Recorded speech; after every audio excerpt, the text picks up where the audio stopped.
1 கொரிந்தியர் 3ஆம் அதிகாரத்தினுடைய 2வது வசனம். 1 கொரிந்தியர் 3ஆம் அதிகாரம் 2வது வசனம். நீங்கள் பலன் இல்லாதவர்களானதால் உங்களுக்கு போஜனம் கொடாமல் பாலை குடிக்க கொடுத்தேன்.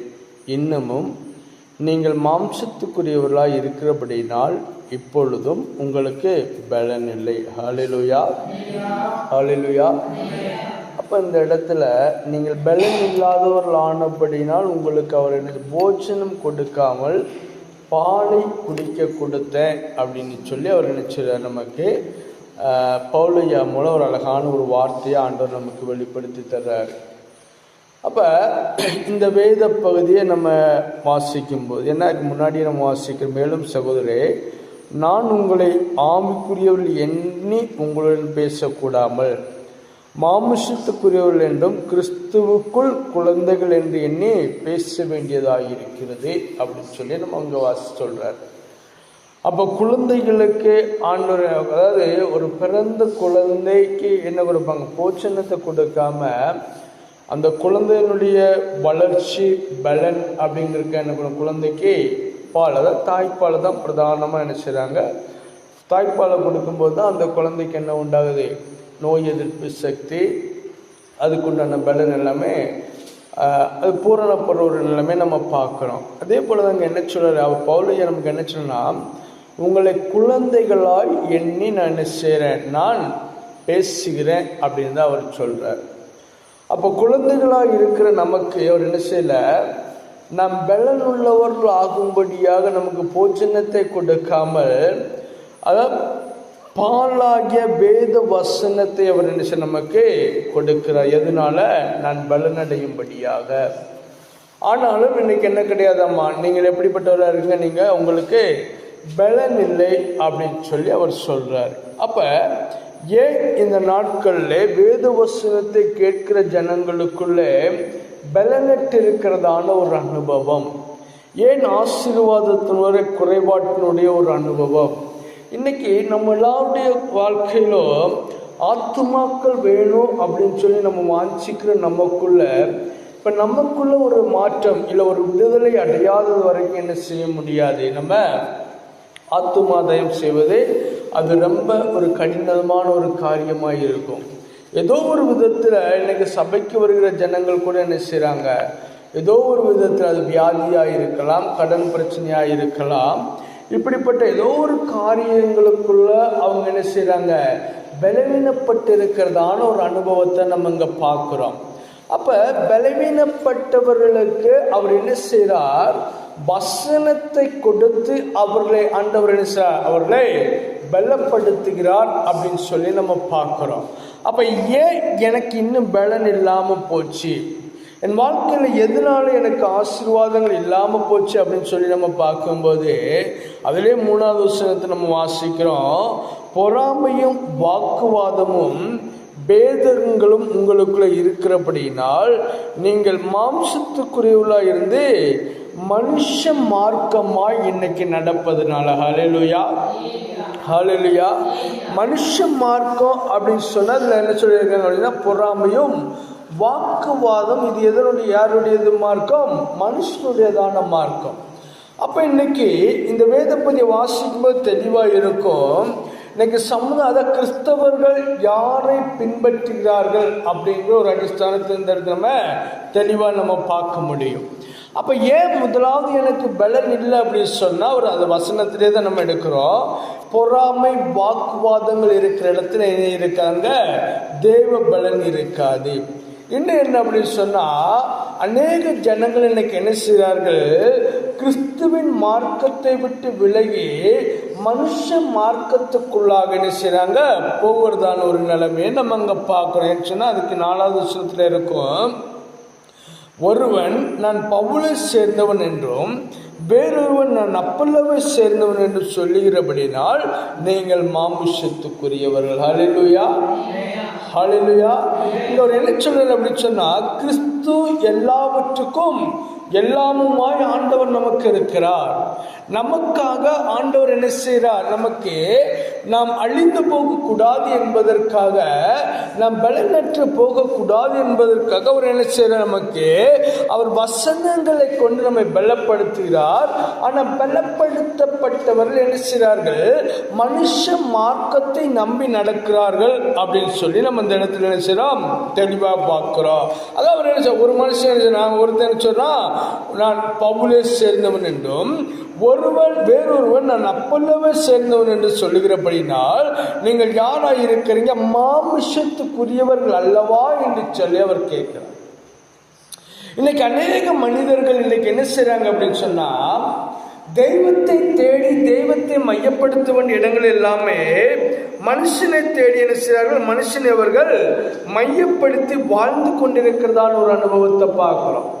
அப்ப நம்முடைய வாழ்க்கையில ஆண்டவர் என்ன செஞ்சிருக்காரு?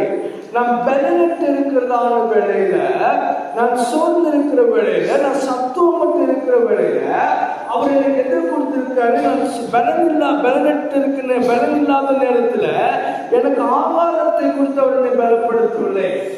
எனக்கு இறைச்சியை தரல, மீனை தரல, எதுவுமே எனக்கு தரல. ஆனா எது தரல அப்படின்னு சொன்னா, அந்த போச்சனமாகிய அந்த பலனை கொடுக்கக்கூடிய அந்த வசனமாகிய அந்த நல்ல ஒரு சுத்தமான பாலை நமக்கு கொடுக்கிறார். பலன் உண்டாச்சு. ஹல்லேலூயா, ஹல்லேலூயா. அநேக மனிதர்கள் சொல்லுவாங்க, எனக்கு வசனம் என்னை தேற்றுகிறது அப்படிம்பாங்க, வசனம் எனக்கு ஆறுதலை கொடுக்குது அப்படிம்பாங்க, வசனம் என்னை பலப்படுத்துன்னு சொல்லுவாங்க. ஆனா இன்னைக்கு நிறைய பேருடைய வாழ்க்கையில வசனம் பலப்படுத்தவில்லையோ, மனிதனுடைய வார்த்தைகளுக்குள் இன்னைக்கு ஜனங்கள் செய்கிறார்கள். அந்த மனித வார்த்தையின் பலத்தை நம்பி ஓடிக்கொண்டிருப்பதை நம்ம பார்க்க முடிகிறது. அதாவது நினைச்சாரு, ஒரு நினைச்சா பவுலை சேர்ந்தவன் என்று சொல்லும், வேறொருவன் அப்பல்லோவை சேர்ந்தவன் என்று சொல்லியிருக்கிறாங்க. இப்படிப்பட்டவர்கள் மாமிசத்துக்குரியவர்கள். ஆமே, இப்படிப்பட்டவங்க யாரா இருக்கிறாங்க?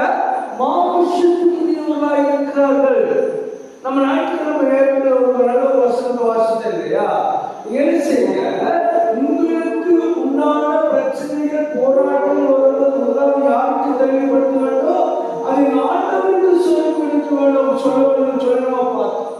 அப்ப ஆண்டவரிடத்திலே சொல்லுகிற ஒரு மனுஷன் யாராக இருக்கிறார்? அவன் தெய்வத்தை சார்ந்த ஒரு மனிதனாக இருக்கிறார். ஆண்டவரிடத்தில் முறையிடுகிற மனுஷன் யாராக இருக்கிறார்கள்? அவர்கள் ஆண்டவரை சார்ந்திருப்பவர்கள். ஆண்டவரை சார்ந்திருக்கிற மனிதனை சார்ந்திருக்கிற எந்த மனுஷனுக்கு என்ன செய்ய முடியாது?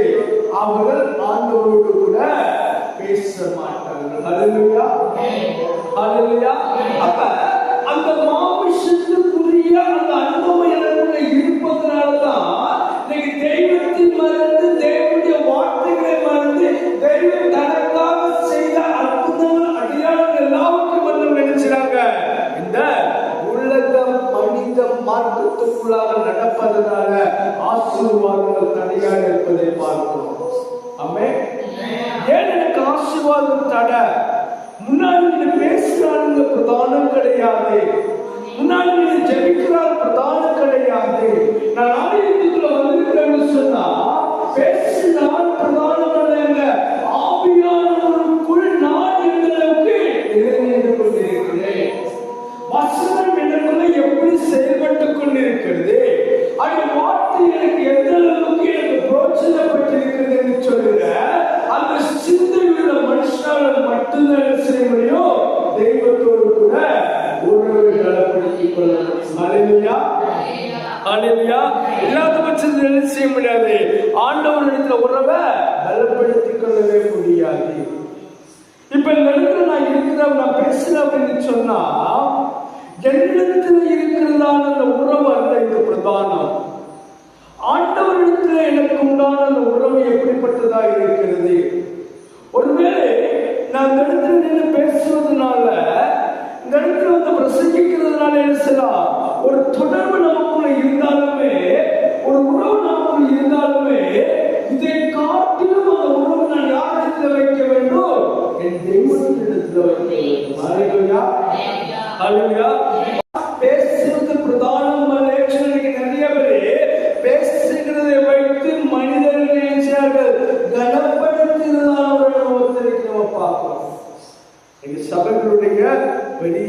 யோசிச்சிருக்கிறது இன்னைக்கு. ஏன்னா மனுஷனுடைய நீதி என்னைக்குமே நம்மளை என்ன செய்யாது, பரலோக ராஜ்யத்துக்குள்ள கொண்டு போகாது. மனுஷன் நீதி நம்மளை பரலோக ராஜ்யத்துக்கு கொண்டு போகாது. தெய்வ நீதி எனக்குள்ள பரலோக ராஜ்யம். ஹல்லேலூயா, ஹல்லேலூயா. தெய்வ நீதி எனக்குள்ள இருந்தா பரலோக ராஜ்யம் போலாம். மனுஷனுக்கு முன்பாக நான் வேஷத்தை போட்டு நடிச்சு இந்த இடத்துல வந்து இருக்கிறதுனால பரலோகம் போக முடியுமான்னு சொல்ல நிச்சயம் மனுஷனால போகவே முடியாது. அப்ப எனக்கு என்ன வேணும், தேவ நீதி எனக்குள்ள இருக்கணும். அவன் என்ன சொன்னா, நான் உங்களுக்கு வசனத்தை கொடுத்து அவங்கள பலப்படுத்தி இருக்கிறேன், அந்த பலனை நான் பெற்றுக்கொள்ள வேண்டும் என்று சொன்னா எனக்குள்ள என்ன இருக்காது, மனுஷ மார்க்கம் எனக்குள்ளே வரக்கூடாது. தெளிவா நம்ம படிச்சுக்கிட்டு வருகிற காலங்கள் அப்படிப்பட்ட காலங்கள் தான். மனுஷ மார்க்கத்தை என்ன செய்யக்கூடாது, நம்ம பின்பற்றி நம்ம போகவே கூடாது. ஆவிக்குரிய ஜீவனத்துல அந்த பின்பற்றுதல் அப்படிங்கிறது நமக்கு எப்பவுமே என்ன உண்டாகும், ஆபத்தை கொண்டு வந்து விட்டு நமக்கு. இன்னைக்கு அந்த அந்த மனுஷ மார்க்கத்துக்குள்ள நான் இருக்கிறேன் அப்படின்னு சொல்லி அதுல பார்க்கும்போது இருக்கும். அந்த அதிகாரத்துல நம்ம வாசிப்போம் அப்படின்னு சொன்னா அதுல என்ன சொல்றாரு, அதுல 5வது வசனத்தை சொல்லியிருப்பாங்க, பவுல் யார், அப்பல்லோ யார், கர்த்தர் அவனுக்கு அருள் அளித்தபடியே நீங்கள் விசுவாசத்திற்கு ஏதுவான ஊழியக்காரர் தானே. நான் நட்டேன், அப்பல்லோ நீர்ப்பாய்ச்சி தான், தேவனே விளைய செய்கிறார். ஹல்லேலூயா, ஹல்லேலூயா. அவரு எவ்வளவு சொல்றாரு பாருங்க, நட்டது நாயா, நான் தான் அதை நட்டிருக்கிறேன், அப்பல்லோ என்ன செஞ்சிருக்கிறார், அதை நீர்ப்பாய்ச்சி இருக்கிறார். அப்ப நம்முடைய வாழ்க்கையில இந்த வசனத்தை அடிஸ்தானத்துல பார்க்கும்போது நடுகிறது நானா இருக்கலாம், அதுக்கு தண்ணீர் பாய்ச்சுகிறது நானா இருக்கலாம், ஆனால் ஆசீர்வதிக்க வேண்டும் என்று சொன்னா அது தேவன் தான் ஆசீர்வதிக்கணும். இன்னைக்கு எவ்வளோ அழிவு நம்ம பார்க்குறோம் இல்லையா.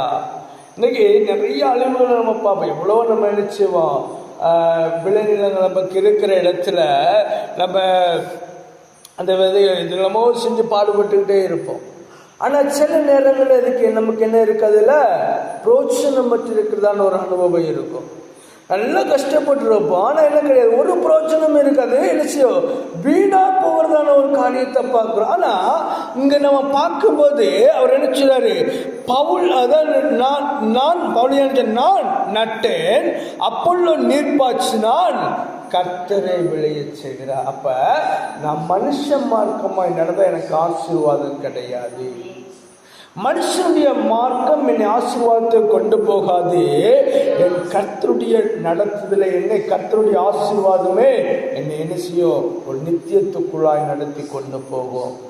அதான் அவர் அங்க சொல்றாரு. அப்ப அந்த பாலை குடிக்க அந்த அனுபவத்தை நம்ம என்ன பார்க்கிறோம் அப்படின்னு சொன்னா, அவர் என்ன சொல்றாரு, என்ன பார்க்கும்போது மனுஷ மார்க்கமாக நடந்தது. அப்போ இந்த மனுஷ மார்க்கமாக நடக்கிற எனக்குள்ள இந்த மாற்றத்தை என்ன செய்ய நான் உருவாக்கணும். எனக்கு இப்போ மனுஷனை நம்புவதை பார்க்க கர்த்தரை நம்புவதே உங்களுக்கு நலமாக இருக்கும் சங்கீதக்காரர் நமக்கு சொல்லியிருப்பார்.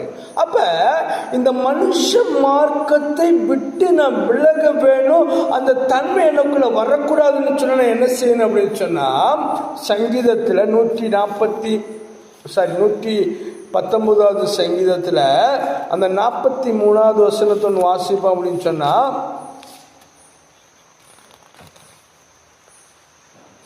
சத்திய வசனம் முற்றிலும் என் வாயிலிருந்து நீங்க விடாதையும் உம்முடைய நியாய தீர்ப்புக்கு நான் காத்திருக்கிறேன். ஹல்லேலூயா, ஹல்லேலூயா. அப்ப மனுஷனுடைய அந்த மார்க்கம், மனித தன்மை, மனிதனுடைய நடத்தில் என்னை விட்டு மாற்றப்பட வேணும் அப்படின்னு சொன்னா அங்க அவர் என்ன சொல்றாரு அப்படின்னு சொன்னா, சத்திய வசனம் என் வாயிலிருந்து விலகக்கூடாது. ஆமென், ஹல்லேலூயா. சத்திய வசனம் என் வாயில் என்ன செய்யக்கூடாது, விலகக்கூடாது.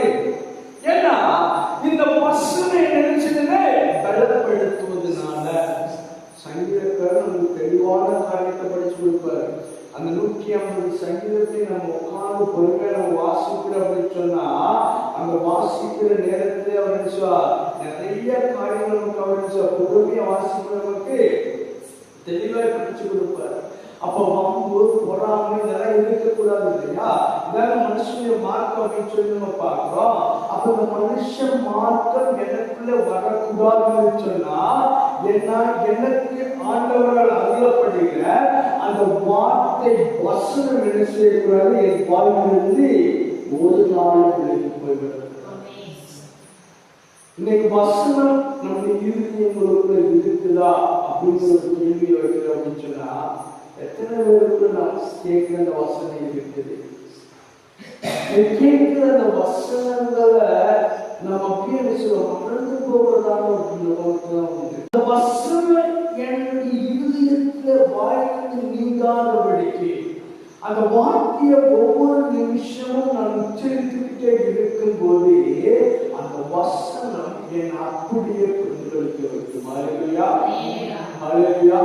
வசனத்தை உச்சரிக்கும் போது அந்த வசனம் எனக்குள்ள இருந்து அப்படியே பிரதிபலிக்கிறதா பார்க்க முடியும். ஆனா ஆண்டவரால் உணர்த்தப்படுகிற வார்த்தைகள், ஆண்டவரால் பேசப்படுகிற வார்த்தைகள் நமக்கு என்ன செய்யுது, நம்ம இருதயத்துக்குள்ள அது பதிய அந்த வார்த்தை வந்துட்டு அது என்ன சொல்ல கேட்கிறதோட விட்டுவிடாம அதை சொல்லுவோம். அதை எழுதி வச்சு ஒண்ணுக்கு 2 தடவை அதை நினைச்சோம் ரிப்பீட் பண்ணாலே என்ன செய்யும், அந்த வசனம் அப்படியே நம்ம இருதயத்துக்குள்ள இருக்கும். ஹல்லேலூயா, ஹல்லேலூயா. சொன்னா மனுஷனுடைய மார்க்கத்தை பின்பற்றல, வசனம் நமக்குள்ள இருப்பதனால எல்லா வசனமும் புரியாது, எல்லாருக்கும் எல்லாமும் புரியாது. ஆனா தனக்கு தேவையானதை ஆவியானவர் திட்டப்படுத்தும் தெளிவாக புரியும். ஹல்லேலூயா, ஹல்லேலூயா. தனக்கு தேவையானதை அதை யார் பேசினாலும் சரி, இந்த இடத்துல ஒரு ஆள் நீங்க இருக்கிறீங்க அப்படின்னு சொன்னா உங்களுக்கு எது தேவையோ அது ஆண்டவர் பேசும்போது அது அப்படியே உங்களுக்கு புரியும். ஆண்டவர் எனக்கு தான் பேசுகிறார் என்று சொல்லி அப்ப அவர் என்ன அப்ப நாட்டுவது ஆசீர்வதிப்பது தெய்வத்தினுடைய ஒரு டியூட்டி. பேசுவது நானா இருக்கலாம், கேட்பது நீங்க தான் கேட்க, பேசுறது நானா கேட்கறது நீங்கன்னா இதை வாயிலிருந்து இந்த வார்த்தை எனக்குள்ளே இருந்து மாறாமல் இந்த வார்த்தையான எனக்குள்ளே மறுபடியும் விகாரம் அடிக்கும் பொழுது அந்த ஆசீர்வாதத்தை கட்டளையிட்டு அப்படியே நிலைப்படுத்தி கொடுக்கிறார். அதுதான் நமக்கு பலன்.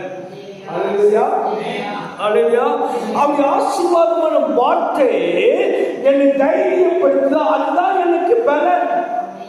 அவருடைய வார்த்தை என்னை உற்சாகப்படுத்துதா, அதுதான் எனக்கு பலன். அவருடைய வார்த்தை எனக்கு ஆறுதல் கொடுத்தது, அதுதான் எனக்கு பலன். அவருடைய வார்த்தை என்னை நடத்துகிறது, அதுதான் எனக்கு பலன். ஒரு பலனும் கிடையாது. மனுஷன் 54 மட்டுமல்ல, ஆண்டவர் வாயிலிருந்து புறப்படுகிற ஒவ்வொரு வார்த்தையாலும் மனுஷன் கோஷிக்கப்படுவான் என்று சொன்னால் அந்த பலனாகிய வேத வசனம் என்ன செய்யக்கூடாது, என் வாயிலிருந்து விலகாதபடிக்கு கேட்ட வசனத்தை என்ன செய்யணும், இதெல்லாம் உச்சரித்து படிக்கும் பொழுது ஆண்டவர் தரிசனத்தை கொடுத்து நம்மை இந்த பூமியில எந்த நிலைமையில வைக்க போகிறார் என்று சொல்ல நம்மை நமக்கு ஆண்டவர் வெளிப்படுத்துவார். வசன தியானம் இருக்கும் பொழுது ஹல்லேலூயா. வசனத்தை தியானிச்சுட்டே இருக்கிற அப்படின்னு சொன்னா வசன தியானத்தை என்ன உண்டா தரிசனத்தை ஆண்டவர் கொடுப்பார். வசன தியானம் என்ன செய்ய எனக்கு ஞானத்தை வெளிப்படுத்திட்டே இருக்கும். வசன தியானம் என்ன செய்ய என் ஆத்துமா உயிர்ப்பித்திருக்கிறது என்ன மட்டுமல்ல, அதை கேட்டவர்களுக்கு அது ஜீவ ஊட்டலாம். ஹல்லேலூயா. ஒரு மனுஷனுக்கு பலனை தவிர ஒன்றுமே பலன் கிடையாது. இனி நம்ம பார்க்கும்போது ஒரு வசனத்தை மட்டும் வாசிப்போம்.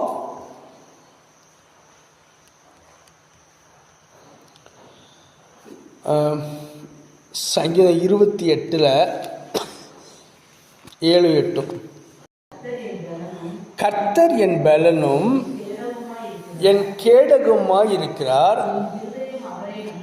என் இருதயம் அவரை நம்பி இருக்கிறது, நான் சகாயம் பெற்றேன், ஆகையால் என் இருதயம் கலிகூறுகிறது, என் பாட்டினால் அவரை துதிப்பேன்.